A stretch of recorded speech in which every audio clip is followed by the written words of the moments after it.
सबसे बड़ा भेदभाव अगर भूपेंद्र सिंह हुड्डा ने किसी हल्के के साथ किया तो वो आदमपुर हल्के के साथ किया जाते हैं। कहीं वोटों में कहीं आप कभी रह गई तो मुख्यमंत्री सामने आपके भाई आपके बेटे का सर झुक जाएगा, फिर आपकी वकालत हम कैसे करेंगे। जब जब आपने स्वर्गीय जोधपुरी चौधरी भजनलाल जी को ताकत दी, वो ताकत कई गुना उन्होंने आपको वापस करी। आप सबको आपका मालिकाना हक मिल जाएगा। लेकिन साथियों, एक बात का ध्यान रखना कि जब ढोल खुले वोटा के तो मेरा सर झुकना नहीं चाहिए मुख्यमंत्री जी के सामने कि आपने कहा था कि ये 500 गांव मेरे परिवार हैं, मेरे परिवार के लोग हैं। तो कहीं वोटों में कहीं आप कभी रह गई तो मुख्यमंत्री सामने आपके भाई आपके बेटे का सर झुक जाएगा, फिर आपकी वकालत हम कैसे करेंगे।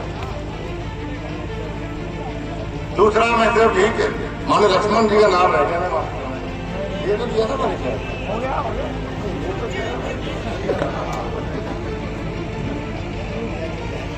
साथियों। ये चुनाव बहुत महत्वपूर्ण है।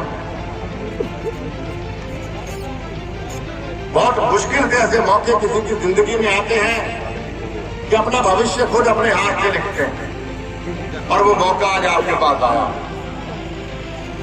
क्योंकि 26 साल के बाद आप और हम फिर सत्ता के अंदर भागीदारी करने जा रहे हैं। आप उसका इतिहास देखिए, जब जब आपने स्वर्गीय जोधपुरी चौधरी भजनलाल जी को ताकत दी, वो ताकत कई गुना उन्होंने आपको वापस करी। ये सारे जो यूनिवर्सिटियां चौधरी भजनलाल जी की देन, सारे यूनिवर्सिटियां रोजगार दिए। एक महीने में 3-3 हफ्ते आपकी नहरों में पानी ज्यादा करता था। घर से बुला के हमने रोजगार दिए लोगों को। सड़कें, स्कूल, हॉस्पिटल, हर ईंट हर रोड़ी पे चौधरी भजनलाल जी का नाम लिखा होता। वो इसलिए क्योंकि आपने धार जिले के लोगों ने चौधरी भजनलाल जी को ताकत दी। तो वही बात आज फिर है, जितना ताकतवर आप मुझे बनाएंगे उतनी ताकत आपको कई गुना रूप में वापस मिलेगी। जैसा मैंने कहा, मालिकाना हक की बात आपके सामने। तो इसलिए साथियों को चूक मत कर देना।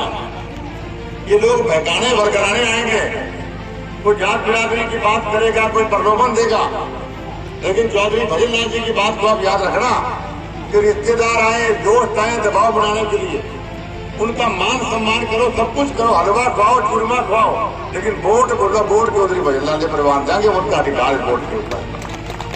कुछ बात को आपने याद रखना। आज बड़ी हैरानी मुझे होती है कि भूपेंद्र हुड्डा, दीपेंद्र हुड्डा आपके बीच में वोट मांगने के लिए आते हैं। 10 साल उनकी सरकार रही। 10 साल में सबसे बड़ा भेदभाव अगर भूपेंद्र सिंह हुड्डा ने किसी हल्के के साथ किया तो वो आदमपुर हल्के के साथ किया जाते हैं। मैं 2010 जून की बात आपको याद दिलाना चाहता हूं, जब हमारे इलाके के साथ जबरदस्त भेदभाव हो रहा था रोजगार के मामले में, पानी के मामले में, विकास के मामले में। तब चंडीगढ़ में 2010 को विधानसभा घेराव करने मैं गया था। मेरे साथ डंडोरी से 500 गांव के इलाके के लोग मेरे साथ भी गए थे, पूरे आदमपुर हल्के के लोग गए थे। आपको याद है कि नहीं याद है? लाठियां पड़ी थी आपको और हमारे ऊपर, मेरा ये हाथ भी टूटा था उसके अंदर। आप गए थे, कुछ साथी हाथ खड़ा कर रहे हैं कि हम लोग वहां साथ गए थे, लाठियां पड़ी थी। तो एक लाठी मारने वाला आदमी वोट मांग रहा है, एक लाठी आपके लिए खाने वाला आदमी वोट मांग रहा है। ये फैसला आप लोगों ने करना। क्योंकि दीपेंद्र हुड्डा का बयान में भाषण सुन रहा था कल, उसने कहा कि हमें वोट तो हमारी सरकार अगली बनेगी, आपके काम करेंगे। तो साथियों, 10 साल जब आपकी सरकार थी, आपको किसने रोका था काम करने? और सरकार 2024 में बनेगी, इसलिए वोट आज दे दो। अरे भाई, 2 साल तो भारतीय जनता पार्टी की सरकार डंके के चोट पे है। 2 साल तो काम दे लें हम आपको।